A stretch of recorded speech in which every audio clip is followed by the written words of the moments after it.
Praise the Lord. आप सभी को जय मसीह की। खुदावन यसु के पाक जिंदा और जलाली नाम में आप सभी को सलाम। Greetings to you in Jesus mighty name.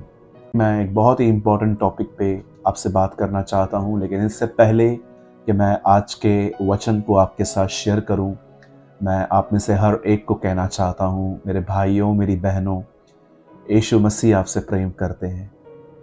और मैं आप में से हर एक को कहना चाहता हूँ, आप आज किस भी दिशा में हैं, वो आपसे प्यार करता है। उसने आपको नहीं छोड़ा है।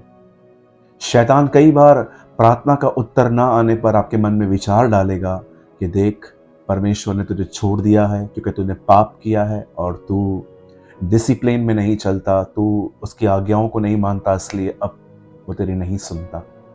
मेरे भाइयों मेरी बहनों, याद रखिए, जब हम परमेश्वर की आज्ञाओं पर नहीं चलते तो मैं बहुत अच्छे से जानता हूं कि ये बात प्रभु को पसंद नहीं है, लेकिन मैं आपको ये भी कहना चाहता हूं, उसके बाद भी वो आपको नहीं छोड़ेगा। वो आपको सिखाएगा, समझाएगा, ट्रैक पे लेके आएगा। लेकिन कभी इस बात पर बिलीव ना करें कि परमेश्वर ने आपको छोड़ दिया है और अब वो आपके साथ नहीं है। यीशु ने कहा, जगत के अंत तक मैं तुम्हारे साथ हूँ। और एक जगह पे ये भी लिखा गया है कि मैं तुम्हें कभी न छोड़ूंगा और न कभी त्यागूंगा। मेरे भाइयों मेरी बहनों, खुदा आपके साथ है। और याद रखिए, जिसने हमें बुलाया है वही हमें सिद्ध, स्थिर और बलवंत करेगा।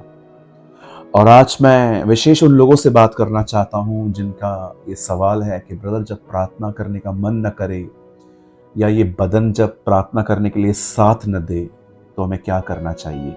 मैं सबसे पहले आपके सामने एक वर्ड कोट करना चाहता हूं जो भजन संहिता द बुक ऑफ साम्स, जबूर की किताब में 22वें अध्याय में है, 3रा वचन, जहां पर लिखा है, परंतु तू जो इज़राइल की स्तुति के सिंहासन पर विराजमान है, तू तो पवित्र है। बहुत बार हमारे लाइफ में ऐसी सिचुएशंस आती हैं जब हमें प्रार्थना करने का बिल्कुल भी मन नहीं करता। कभी कभी तो हम करना चाहते हैं, लेकिन ये बदन हम पर इतना हावी हो जाता है कि हम चाहकर भी नहीं कर पाते। कुछ लोग हैं जो कमरों में प्रभु के साथ बहुत अच्छा समय बिताना चाहते हैं, लेकिन बस 10 मिनट, 15 मिनट और आधे घंटे के बाद हम उठ जाते हैं, हम खड़े हो जाते हैं, क्योंकि हमारा बदन हमें बैठने नहीं देता। तरह तरह के विचार हमारे अंदर आते हैं। मेरे भाइयों मेरी बहनों, मैं आपके सामने आज भी कहता हूँ, मैं प्रार्थना करता हूँ, लेकिन कभी कभी मेरे मन के अंदर भी प्रार्थना करने का विचार नहीं आता। क्यों? क्योंकि मेरा माइंड डाइवर्ट है, डिस्टर्ब है।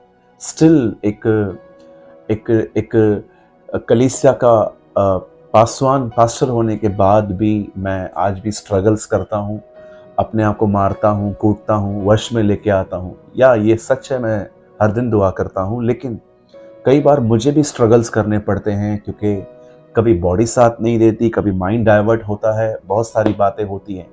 बाइबल बताती है, एक दिन जब जीसस गत्समनी के जो गार्डन, जो एक भाग था, एक बगीचा था, वो वहां पर थे। और आप जानते होंगे वो वहां पर अपने चेलों के साथ थे। बाइबल बताती है कि उसने चेलों को कहा, उठो, प्रार्थना करो कि तुम परीक्षा में न पड़ो। उसने ये प्रार्थना नहीं करने के लिए कही कि प्रार्थना करो कि परीक्षा न आए। उसने कहा, प्रार्थना करो कि तुम परीक्षा में न पड़ो। इट मीन्स परीक्षा तो आ रही है, प्रार्थना करो कि हम उसमें न पड़े। मेरे भाइयों मेरी बहनों, ये सुनने के बाद चेले प्रार्थना नहीं कर रहे थे और जीसस जो था फिर से दुआ करने लग गया, हे पिता, ये प्याला मेरे सामने से हटा। हम सभी उस इंसिडेंट को, उस सत्य घटना को जानते हैं। लेकिन जीसस दोबारा आए तो इनकी आंखें लगभग नींद में थी, ये सो रहे थे। तब यीशु ने उनको कहा, उठो, प्रार्थना करो। और इस बार भी जीसस वापस चले गए और अपनी दुआ में खुदा को पुकारने लग गए। लेकिन जब वो वापस आए, स्टिल वो नहीं कर पाए। तब यीशु उन्हें एक बात कहते हैं कि देखो, शरीर कमजोर है पर आत्मा तैयार है। इंग्लिश में लिखा गया है, flash is weak but spirit is willing. और हमारी हिंदी में लिखा है कि शरीर तो कमजोर है पर आत्मा तैयार है। यीशु क्या बोलना चाह रहा था? यीशु ये कह रहा था कि देखो, तुम्हारी आत्मा तैयार है पर तुम्हारा शरीर उसे करने नहीं दे रहा।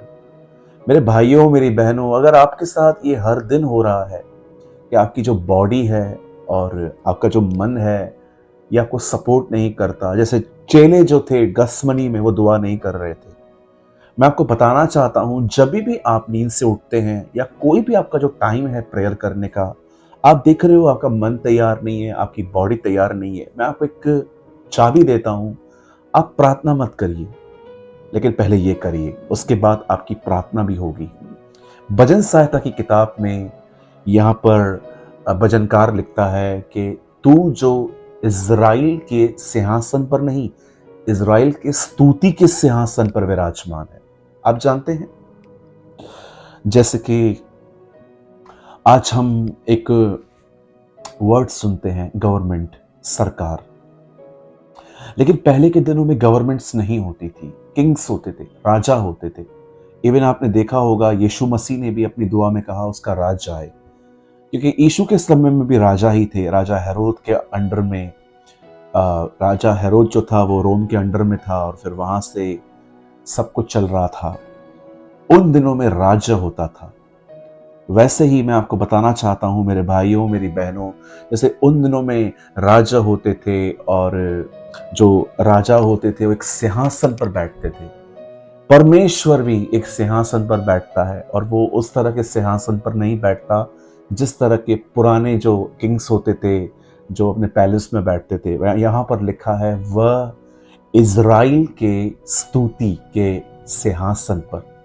आप जानते हो, जब आप परमेश्वर के लिए प्रेस करते हो, जब आप उसे बताते हो वो कौन है, तो वो महान है, वह दयालु है, वह अनुग्रहकारी है। जब आप उसके चरित्र के विषय में उसे प्रेस करते हो कि तू कितना दयालु है, तू कितना अनुग्रह से भरा हुआ है, तू कितना बड़ा मददगार है, तू मेरी सहायता है, तू मेरा सहायक है।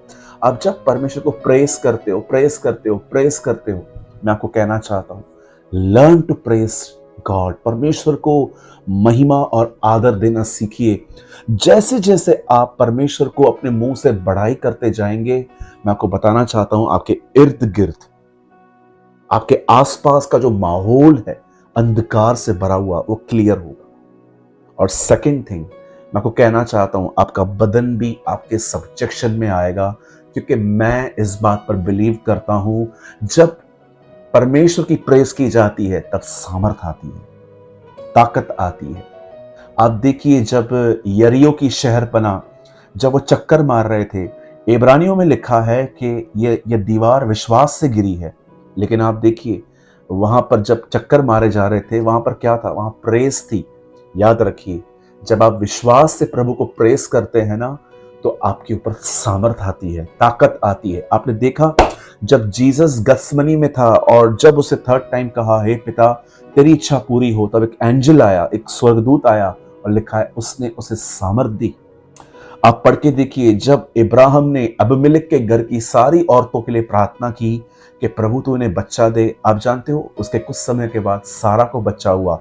वह अभिषेक जो अबीमेलेक के घर पे आया, वो सेम अभिषेक सारा पर भी आया। मेरे भाइयों मेरी बहनों, लर्न टू प्रेज गॉड। मैं आपको कहना चाहता हूं, हमेशा याद रखिएगा, जब आप प्रेस करते हैं, जब आप परमेश्वर की बड़ाई करते हैं, एक सामर्थ आती है जो आपके आसपास के अंधकार के माहौल को क्लियर करती है। योना नबी जब उस मच्छ के पेट में गया, जब उस एक बड़े जंतु के पेट के अंदर गया, उसने जैसे ही ये कहा कि उद्धार परमेश्वर की ओर से आता है, लिखा है मच्छ ने अपना मुंह खोल दिया और इसे उगल दिया। इवन मैं आपको बताना चाहता हूं मेरे भाइयों मेरी बहनों, अगर आपसे कभी भी दुआ नहीं होती है ना, परमेश्वर की बढ़ाई करिए, पहले उसे प्रेस करिए।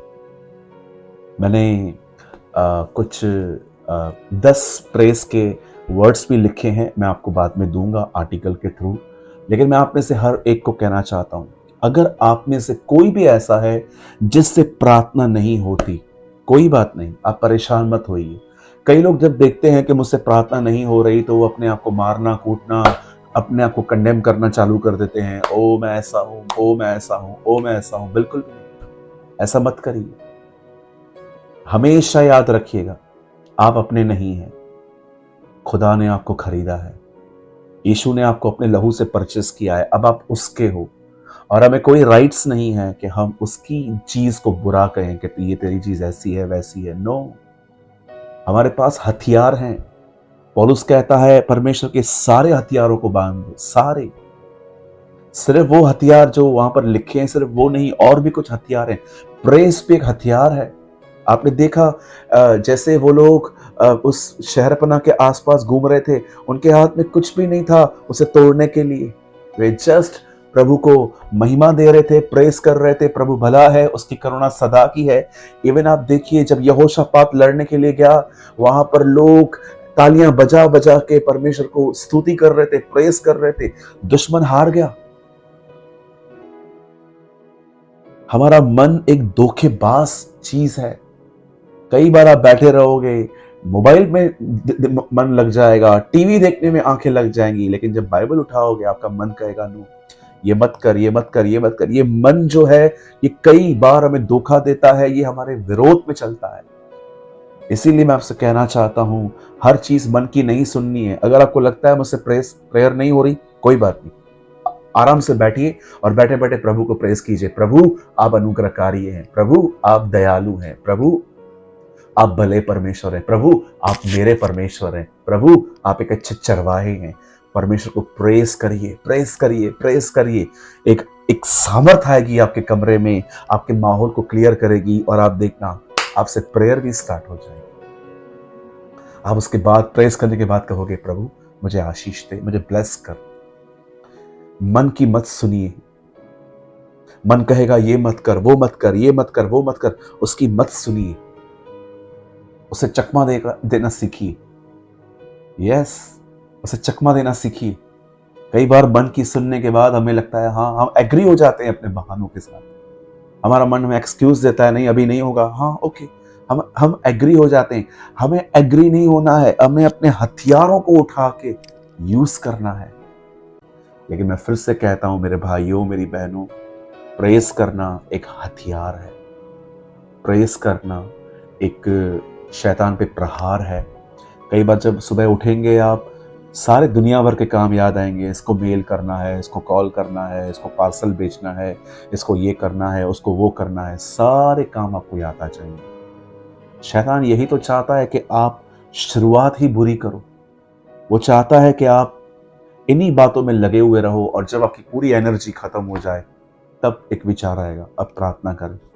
नो सर, भेंट का पहला भाग पवित्र हो तो बाइबल बताती है पूरी भेंट पवित्र ठहरती है। मैं आप में से हर एक को कहना चाहता हूं, लर्न टू प्रेज गॉड।